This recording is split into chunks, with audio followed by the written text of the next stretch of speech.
ତ ଆଜି ଆମେ ପୂର୍ବବର୍ଷର କିଛିଟା ପ୍ରଶ୍ନ ସଲ୍ଭ କରିବା। ତ ପ୍ରଥମେ ଦେଖିବା ଗୋଟେ ପ୍ରଶ୍ନ ଦେଖିବା କହୁଛି କି ନାହିଁ। ତ ଅମିତ କେତେ ଟଙ୍କା ଦେଇ 1200 ଟଙ୍କା ଦେଇ ଗୋଟେ ଟେବୁଲ କିଣିଲା ଆଉ ତାର ମରାମତି ପାଇଁ ଖର୍ଚ୍ଚ କଲା 200 ଓ ବିକ୍ରି କଲା କେତେ? ବିକ୍ରି କଲା 1680 ଟଙ୍କାରେ। ତ ତେବେ କଣ ତାର ଲାଭ ବା କ୍ଷତିର ଶତକଡ଼ା ହାର କେତେ ବୋଲି ପଚାରୁଛି। ତ ଏଠି କିଣିଲା କେତେ ଟଙ୍କାରେ? 1200 ଟଙ୍କାରେ। 1200 ଟଙ୍କାରେ କିଣିକି ମରାମତି ପାଇଁ ଖର୍ଚ୍ଚ ହେଲା 200 ଟଙ୍କା। ତ ମୋଟ କେତେ ଖର୍ଚ୍ଚ ହେଇଛି? 1400 ଟଙ୍କା। ସେ 1400 ଟଙ୍କା ଖର୍ଚ୍ଚ ହେଲେ ବିକିଲା କେତେ ତାକୁ? 1680 ଟଙ୍କାରେ। ତାମାନେ ମୋଟ ଉପରେ ଖର୍ଚ୍ଚ ହେଇଥିଲା 1400, ବିକିଲା ତାଠୁ ଅଧିକରେ 1680ରେ। ତାମାନେ ଏଠି ଲାଭ ହେଇଛି। କେତେ ଟଙ୍କା ଲାଭ ହେଇଛି ଦେଖିବା ବାହାର କରିବା। ତ 1680ରୁ 1400 ଗଲେ ରହିଲା କେତେ? 280। ତ ଲାଭ ହେଇଛି ଏଠି ଆମର ଲାଭ ହେଇଛି କେତେ ଟଙ୍କା? ନା 280 ଟଙ୍କା। 280 ଟଙ୍କା ଲାଭ। 280 ଟଙ୍କା ଲାଭ ଯଦି ଶତକଡ଼ା ହାର ପଚାରୁଛି, ତ 280 ଶତକଡ଼ା ହାର ସହିତ କଣ? ଲାଭ ବାଇ ତାର ମୋଟ ଯେତିକି ଖର୍ଚ୍ଚ ହେଇଥିଲା 1400 ଗୁଣନ 100। ତ ଆମେ ଏଠି ଦିଟା ଶୂନ ଉପରୁ ତଳ ଦିଟା ଶୂନ କ୍ୟାନସଲ ହେଇଯିବ। 14 କି 14, 14 ଦୁଗୁଣେ 28, 20 ଶତକଡ଼ା। ତ ଏଠି ଲାଭ ହେଇଛି କେତେ? 20 ଶତକଡ଼ା ଲାଭ ହେଇଛି। ହଁ, ତ ପ୍ରଥମ ପ୍ରଶ୍ନର ଉତ୍ତର ମିଳିଗଲା। ଏବେ ଦେଖିବା ଦ୍ୱିତୀୟ ପ୍ରଶ୍ନ। ଦ୍ୱିତୀୟ ପ୍ରଶ୍ନ ହଉଛି କଣ ନା ଦ୍ୱିତୀୟ ପ୍ରଶ୍ନ ହଉଛି 140.75 ଗୁଣନ 0.01। ଏଟାକୁ ଆମେ ଡାଇରେକ୍ଟଲି ବାହାର କରିପାରିବା। ଆମେ ଜାଣିଛେ ଯୋଉ ସଂଖ୍ୟାକୁ 1 ରେ ଗୁଣିଲେ ସେଇ ସଂଖ୍ୟା ହୁଏ। ତ ଏଠି 1 4 0 7 5। ତମେ ଦେଖିବାକୁ ଗଲେ ଏଠି ଦଶମିକ ପରେ ଦିଟା ସଂଖ୍ୟା ଅଛି, ଏଠି ଦଶମିକ ପରେ ଦିଟା ସଂଖ୍ୟା ଅଛି। ତ ମୋଟ 4ଟା ଘର ଛାଡିକି ଦଶମିକ ଚିହ୍ନ ଦେଇଦେବା। 1 2 3 4। ଏହାର ଉତ୍ତର ହବ ଅପସନ ସି। ତ ଆମେ ଅନ୍ୟ ଏକ ଉପାୟରେ କଲେ ଅନ୍ୟ ଏକ ଉପାୟରେ ଚାହିଁଲେ ବି କରିପାରିବା। ଯେମିତିକି 140.75କୁ ଆମେ ଲେଖିପାରିବା 14,075/100 ଗୁଣନ ଏଇଟା କେତେ? ଏଇଟା ହଉଛି 1/100। ତ তଳେ 1 2 3 4 4ଟା ଶୂନ। ତ ଏଟା ସିଧା ସିଧା ଗୁଣିଲା ପରେ ତାର ଦଶମିକ ଘର କୋଉଠି ରହିବ? ଏପଟୁ 4ଟା ଘର ଛାଡିକି ଦଶମିକ ଚିହ୍ନ ରହିବ। ତ ଉତ୍ତର ହବ 1.4075। ତ ବର୍ତ୍ତମାନ ଦେଖିବା ନେକ୍ସଟ ପ୍ରଶ୍ନ। ଏଇଟା କି ଗୋଟେ ପକ୍ଷୀ ଦଳର 1/4 ପକ୍ଷୀ ନଦୀ କୂଳରେ ଅଛନ୍ତି। ଆଉ ତ କେତେ? 1/4 ପକ୍ଷୀ କୋଉଠି ଅଛନ୍ତି? ନଦୀ କୂଳରେ। 1/5 ପକ୍ଷୀ କୋଉଠି ଅଛନ୍ତି? ତାଙ୍କ ବସାରେ। ତେବେ ବଳକା 22ଟି ପକ୍ଷୀ ଖାଦ୍ୟ ଅନୁସନ୍ଧାନରେ ଅଛନ୍ତି। ତେବେ ବସାରେ ଥିବା ମୋଟ ପକ୍ଷୀ ସଂଖ୍ୟା କେତେ? ତ ପ୍ରଶ୍ନ ଆମକୁ ଏଇଟା ଦେଇଛି। ତ ପ୍ରଥମେ ଦେଖିବା, ମନେକର ମୋଟ କେତେ ପକ୍ଷୀ ଅଛନ୍ତି? xଟା ପକ୍ଷୀ। ତ ମୋଟ ଯଦି x ର 1/4 ମାନେ x/4 କୋଉଠି ଅଛନ୍ତି? ନା ନଦୀ କୂଳରେ ଅଛନ୍ତି। ଆଉ 1/5 ପକ୍ଷୀ ସେମାନଙ୍କ ବସାରେ ଅଛନ୍ତି। 1/5 ମାନେ x/5। ବଳକା କେତେ ରହିଲେ? 22। ତ 22ଟି ପକ୍ଷୀ ଖାଦ୍ୟ ସନ୍ଧାନରେ ଅଛନ୍ତି।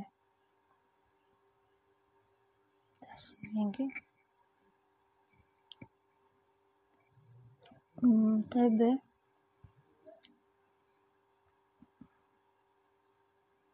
ସବୁ ଯାକ ମିଶିକି କେତେ ହବ? ଆମେ ନେଇଥିଲେ ମୋଟ ଏକ୍ସଟା ଅଛନ୍ତି ବୋଲି ତ ଇକ୍ୱାଲ୍ ଟୁ ଏକ୍ସ। ତ ଏଠି 5 4 ସବୁ ମିଶେଇ ଦେଲେ 5 ର ଲସାଗୁ 20। ତ ଏଇଟା 5x plus 4x plus 22 22 84 440 equal to x। ତ ଏଇଟା 9x plus 440 equal to 20x। 20x ରୁ 9x ଗଲେ ତ 440 ଇକ୍ୱାଲ୍ ଟୁ ଏଠି କେତେ? 440 ଇକ୍ୱାଲ୍ ଟୁ 11x। ତ x ଇକ୍ୱାଲ୍ ଟୁ କେତେ? 40। ତ ମୋଟ ଥିଲେ କେତେ? 40ଟା। ତ x ଇକ୍ୱାଲ୍ ଟୁ ଆମର ବାହାରିଗଲା 40। ଯଦି x ହେଉଛି 40, ଆମକୁ ପଚରା ହେଇଛି କ'ଣ? ଆମକୁ ପଚରା ହେଇଛି ବସାରେ ଥିବା ପକ୍ଷୀଙ୍କ ସଂଖ୍ୟା କେତେ? ବସାରେ କେତେ ଥିଲେ? 1/5। ତାମାନେ କାହାର 1/5? ଏଇ 40ର 1/5। ତ 40ର 1/5 ମାନେ 40/40 ଇଣ୍ଟୁ 1/5। ଉତ୍ତର କେତେ? 8। ତାମାନେ ବସାରେ ଥିବା ପକ୍ଷୀଙ୍କ ସଂଖ୍ୟା ହେଉଛି 8 ଜଣ।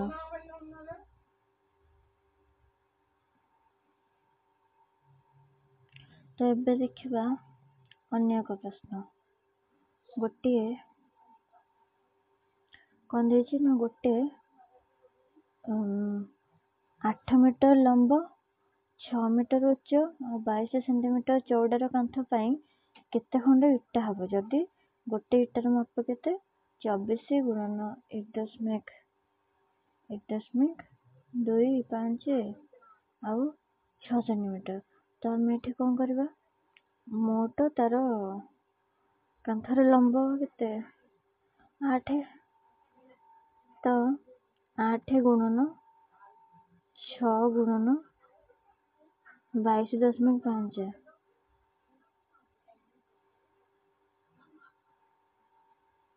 ବାଇ 25 ଗୁଣନ 11.25 ଗୁଣନ 6। ତ ଏଠି ତଳୁ 6 ଉପରୁ 6 କଟିଗଲା। 11.25ର 2 ଗୁଣ ହେଉଛି 22.5। ତ ଆଉ ରହିଲା କେତେ?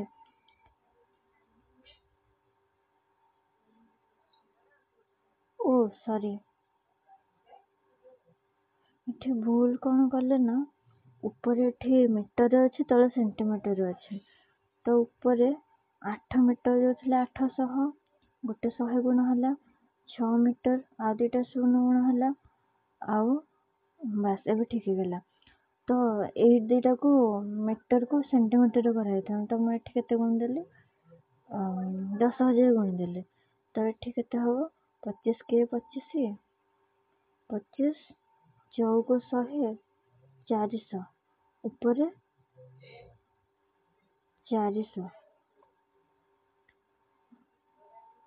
ତ 400 ଗୁଣନ 8 ଗୁଣନ 2 ଆଉ 2 × 16 = 64। 64 ଉତ୍ତର ହେଉଛି ଅପସନ୍ ସି 6400। 6400। ତ ଏବେ ଦେଖିବା ଆଉ ଗୋଟେ ପ୍ରଶ୍ନ। ଗୋଟେ ପାର୍କର ଦୈର୍ଘ୍ୟ କେତେ? ପାର୍କର ଦୈର୍ଘ୍ୟ ହେଉଛି 1500 ମିଟର, ପ୍ରସ୍ଥ 750 ମିଟର। ତ ଜଣେ ସାଇକେଲ ଆରୋହୀ ଏହି ପାର୍କଟିକୁ 4 ଥର ବୁଲିବାକୁ ହେବ। ତ ଘଣ୍ଟାକୁ କେତେ ଯିବେ? ସେ 4.5 କିଲୋମିଟର ଗଲେ ତାକୁ କେତେ ସମୟ ଲାଗିବ? ଦେଖିବା। ପାର୍କରେ ବୁଲିବେ 4 ଥର, ତେଣୁ ଏହାର କ'ଣ ଆମକୁ ପରିସୀମା ଜାଣିବାର ଅଛି। ପରିସୀମା କେମିତି ବାହାର କରିବା? ଦୈର୍ଘ୍ୟ ମିଶ୍ରଣ ପ୍ରସ୍ଥ କେତେ? 1500 ମିଶାଣ 750ର 2 ଗୁଣ।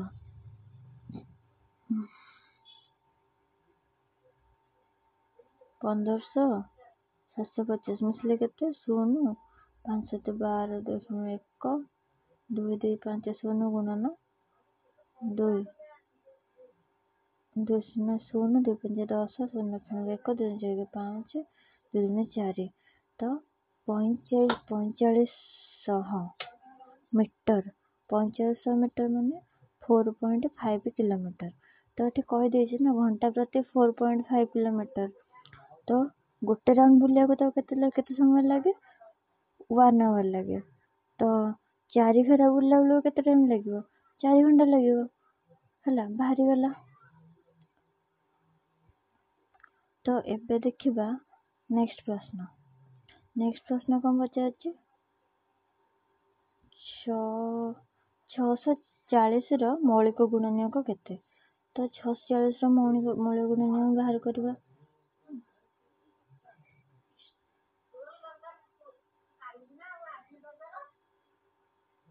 640କୁ କଲେ 2ରେ ହରିଲେ କେତେ? 320। 320କୁ ପୁଣି 2ରେ ହରିଲେ 160। ତାକୁ 2ରେ ହରିଲେ 80। ତାକୁ 2ରେ ହରିଲେ 40। 40କୁ 2ରେ ହରିଲେ 20। 20କୁ 2ରେ ହରିଲେ 10। 10କୁ 2ରେ ହରିଲେ 5। ତ ତାର ମୌଳିକ ଗୁଣନୀୟକରେ 1 2 3 4 5 6 7। 7ଟା 2 ଗୁଣନ 5। ତ 7ଟା 2 ଗୁଣା ହେଇକି ଲେଖା ହବ ଗୁଣନ 5। ମାନେ କୋଉ ଅପସନଟା? ଏ ଅପସନ ଡି। ଅପସନ ଡି ଆମର ଅପସନ ଡି ହଉଛି ଆମର କରେକ୍ଟ ଆନ୍ସର, ଯୋଉଟା କି 640ର ମୌଳିକ ଗୁଣନୀୟକ। ତ ଏବେ ଦେଖିବା ନେକ୍ସଟ ପ୍ରଶ୍ନ। ନେକ୍ସଟ ପ୍ରଶ୍ନ ହଉଛି ଗୋଟେ ବର୍ଗାକାର କ୍ଷେତ୍ରର କଣ ଦେଇଛି ନା ଗୋଟେ ବର୍ଗାକାର କ୍ଷେତ୍ର ଆଉ ଗୋଟେ ଆୟତକାର କ୍ଷେତ୍ର, ଦିଟାକର ପରିସୀମା ହଉଛି ଦିଟାକର ପରିସୀମା ସମାନ। ଯଦି ବର୍ଗ କ୍ଷେତ୍ରର ଗୋଟେ ପଟ 16 ମିଟର ଆଉ ଆୟତ କ୍ଷେତ୍ରର ଦୈର୍ଘ୍ୟ କେତେ? 18 ମିଟର, ତେବେ ଆୟତ କ୍ଷେତ୍ରର ପ୍ରସ୍ଥ କେତେ? ତ ଏଠି ଜଣା ପଡିଯିବ, ଯଦି ୟାର ଗୋଟେ ସାଇଡ ଯଦି 16, ୟାର ପରିସୀମା କେତେ ହବ? 16 ଗୁଣନ 4, 16 64। ଉତ୍ତର ଆମର 64। ତାମାନେ ଆୟତ ଚିତ୍ରର ବି ପରିସୀମା 64 ମିଟର ହବ। ତ ପରିସୀମା ଯଦି 64 ମିଟର, ଆମେ ଜାଣିଛେ ଆୟତ ଚିତ୍ର ପରିସୀମାର ସୂତ୍ର ଦୈର୍ଘ୍ୟ ଯୁକ୍ତ ପ୍ରସ୍ଥର 2 ଗୁଣ। ତ ଏଠି ଦୈର୍ଘ୍ୟ କେତେ? 18। ତ 18 ମିଶାଣ ପ୍ରସ୍ଥର 2 ଗୁଣ ହଉଛି କେତେ? 64 ମିଟର। ତ ଏପଟେ 2ଟା ଗୁଣ ହେଇକି ଅଛି, ତ ଏପଟକୁ ଆସିଲେ 2ଟା ହରା ହେଇଯିବ। 18 ମିଶାଣ ପ୍ରସ୍ଥ ହଉଛି କେତେ? 64 ଡିଭାଇଡେଡ ବାଇ 2 କେତେ? 32। ତ ଏଠି ପ୍ରସ୍ଥ କେତେ ଆସିବ? 32 ମାଇନସ 18। ଉତ୍ତର କେତେ ହବ? 12 8 ହେଲେ 4, 2 1 ହେଲେ 1। ତ ଏଠି ପ୍ରସ୍ଥ ହବ କେତେ? 14 ମିଟର। 14 ମିଟର। ତ ୟାର ଅପସନ କୋଉଟା ଠିକ ହବ? Option A. Option A is correct. ତ ଏବେ ଆଉ ଗୋଟେ ପ୍ରଶ୍ନ, ନେକ୍ସଟ ପ୍ରଶ୍ନକୁ ଯିବା। ବର୍ଷକୁ ଯଦି କଣ କହିଛି? ବର୍ଷକୁ ସରଳ ସୁଧର ହାର କେତେ? 5%। ତେବେ ବର୍ଷରେ 1200 ଟଙ୍କା, ତ କେତେ ବର୍ଷରେ 1200 ଟଙ୍କା 1800 ଟଙ୍କାରେ ପରିଣତ ହବ? ତ ଏଠିକୁ ଆମେ ଜାଣିଲେ କଣ, ମୂଳଧନ ହଉଛି 1200 ଟଙ୍କା ଆଉ ସମୂଳ ସୁଧ ହଉଛି 1800। ଯଦି ସମୂଳ ସୁଧ 1800 ହେଲା, ମୂଳଧନ 1200 ହେଲା, ତାହେଲେ ସୁଧ କେତେ? ସୁଧ ହେବ ସମୂଳ ସୁଧ ଫେଡାଣ ମୂଳଧନ। ସମୂଳ ସୁଧରୁ ମୂଳଧନ ଫେଡ଼ିଦେଲେ ବାକି କେତେ ରହିଲା? 600। ତାମାନେ ଆମକୁ ମିଳିଛି କେତେ? 600 ଟଙ୍କା ସୁଧ ମିଳିଛି। 600 ଟଙ୍କା ସୁଧ। ଏଠି ହାର ହଉଛି 5%, ମୂଳଧନ 12%। ତ ଆମକୁ ପଚାରୁଛି କଣ? ସମୟ। ତ ସମୟ କେମିତି ବାହାରିବ? ତ ସମୟ କେତେ? ସୁଧ ଗୁଣନ 100। ସୁଧ ଗୁଣନ 100 ବାଇ ମୂଳଧନ 1200 ଗୁଣନ 1200 ଗୁଣନ 5 ତ ଏଠି 600 କେ 600 600 ଦୁଗୁଣେ 1200 2 ଆଉ ଏଠି 5 ଦୁଗୁଣେ 10 ତ 100/10 ହେଉଛି ଉତ୍ତର 10। ତ ଆମ ବାହାରିଗଲା 10 ବର୍ଷ ସମୟ। ତ 10 ବର୍ଷ ସମୟ ମାନେ ଅପସନ୍ ଏ କରେକ୍ଟ ହବ। ଏବେ ଦେଖିବା ନେକ୍ସଟ ପ୍ରଶ୍ନ ଅଛି ନିମ୍ନ ପ୍ରଦତ୍ତ ଅଙ୍କଟିର ନିକଟତମ ଫଳାଫଳ ସେଟା ବି ପୂର୍ଣ୍ଣ ସଂଖ୍ୟାରେ କେତେ ପଚାରୁଛି। ତ ଆମେ ଏଠି ଦେଖିବା 49.6 ୟାର ପାଖାପାଖି ସଂଖ୍ୟାଟା କେତେ? ୟାର ପାଖାପାଖି ସଂଖ୍ୟାଟା 50 ଗୁଣନ 10.2 ର ପାଖାପାଖି ସଂଖ୍ୟା 10 ଫେଡାଣ 7.1 ର ପାଖାପାଖି ସଂଖ୍ୟା 7 ଗୁଣନ 29.7 ର ପାଖାପାଖି ସଂଖ୍ୟା ଗୁଣନ 30 ଲେଖିଦେବା। ଆଉ 5.1 ର ପାଖାପାଖି ସଂଖ୍ୟାଟା 5 20.1 ର ପାଖାପାଖି ସଂଖ୍ୟାଟା ହେଉଛି 20। ତ ଏବେ ଆମକୁ ବାହାର କରିବାକୁ ସହଜ ହେଇଯିବ। 50 ଗୁଣନ 10 ଆମେ ଜାଣିଛେ 500 ଫେଡାଣ 30 ରେ 7 ଗୁଣ ହେଲେ 210 ଫେଡାଣ 5 ଦୁଗୁଣେ ଏଇଟା 100। ତ ଏବେ ଉତ୍ତର କେତେ ହବ? 500 ରୁ 210 ଗଲେ 500 ରୁ 200 ଗଲେ 300 300 ରୁ ଗୋଟେ 10 ଗଲେ 290। ତ 290 ଫେଡାଣ 100 290 ରୁ 100 ଗଲେ କେତେ? 190 ଆନ୍ସର। ତ 190 ଆମର କୋଉ ଅପସନରେ ଅଛି? 190 ଅଛି ଅପସନ ଡି ରେ ଅଛି 190। ତ ଆମର ଅପସନ ଡି ହବ କରେକ୍ଟ ଆନ୍ସର। ଏବେ ଯିବା ନେକ୍ସଟ ପ୍ରଶ୍ନକୁ। ତ ନେକ୍ସଟ ପ୍ରଶ୍ନ ଅଛି ଜଣେ ଯାତ୍ରୀ କେତେ ଘଣ୍ଟା ଯାତ୍ରା କଲେ? 4.1/2 ଘଣ୍ଟା ଯାତ୍ରା କଲା ପରେ ଆମ ଲକ୍ଷ୍ୟସ୍ଥଳରେ କେତେବେଳେ ପହଞ୍ଚିଲେ? 2:45 PM ରେ। ତ ସେ କେତେବେଳେ ଯାତ୍ରା ଆରମ୍ଭ କରିଥିଲେ? ତ 4.1/2 ଘଣ୍ଟା ମାନେ କେତେ? 4.2 ଘଣ୍ଟା ମାନେ 4 ଘଣ୍ଟା 30 ମିନିଟ। 4 ଘଣ୍ଟା 30 ମିନିଟ। ତ ଆମେ 2:45 କେତେ ଲେଖିପାରିବା? 2:45 ଆମେ ଲେଖିପାରିବା ଯଦି 12ଟା ପରେ 1କୁ 13ଟା ଲେଖିପାରିବା ଆଉ 2ଟାକୁ 14ଟା। ତା ମାନେ ଏଇଟା କେତେ? 14ଟା 45 ମିନିଟ। 14ଟା 45 ମିନିଟରୁ କେତେ ଫେଡିବା? 4 ଘଣ୍ଟା 30 ମିନିଟ। ତ ଏଇଟା ଫେଡ଼ିଦେଲେ 5 4 3 ଗଲେ 1 15 ଏଇଟା 14 4 ଗଲେ 10। ତାମାନେ 10ଟା 15 ସକାଳ 10ଟା 15ରେ ସେ ଯାତ୍ରା ଆରମ୍ଭ କରିଥିଲେ। ତ 10ଟା 15 କୋଉ ଅପସନରେ ଅଛି? 10ଟା 15 ଅଛି ଅପସନ ସି ରେ। ତ ଅପସନ ସିଟା ହବ କରେକ୍ଟ ଆନ୍ସର। ଏବେ ଯିବା ନେକ୍ସଟ ପ୍ରଶ୍ନକୁ।